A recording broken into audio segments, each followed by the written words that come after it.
Hoy vamos a hablarles de algunos instrumentos prehispánicos. Vamos a empezar por el huehuetl. Esto es un huehuetl. Es un tambor porque tiene una membrana que se percute. Está hecho de madera, es un tronco que se ahueca y en la parte de abajo se le hacen estos cortes que forman patas o soportes. En la época prehispánica, estos tambores se tocaban con las manos, aunque actualmente hay grupos de danza y de música que utilizan baquetas para tocarlos.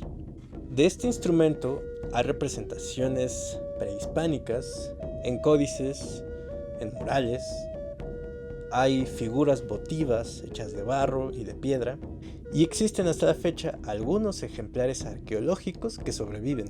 Por ejemplo, el huehuetl de Malinalco, que destaca por sus elaborados y hermosos tallados. Existían en la época prehispánica huehuetls de distintos tamaños, como este, más portátil, que suena más o menos así, y como estos, que tengo a los lados, más grandes, que suenan así.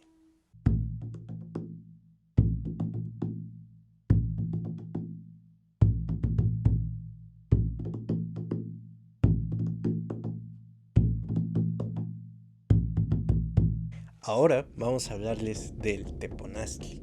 Este es un teponaztli.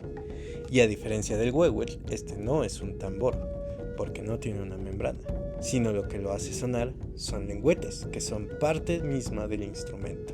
Este es el instrumento prehispánico quizá más vigente entre los pueblos indígenas contemporáneos. Esto quiere decir que ha tenido una continuidad en su uso tradicional por muchos años.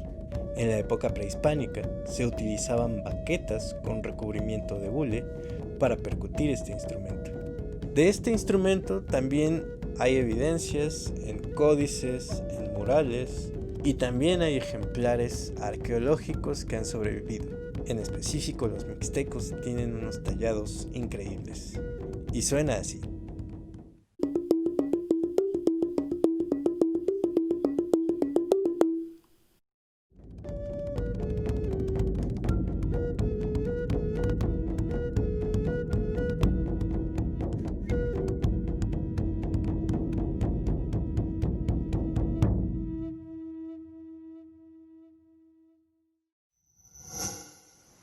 Gobierno de México.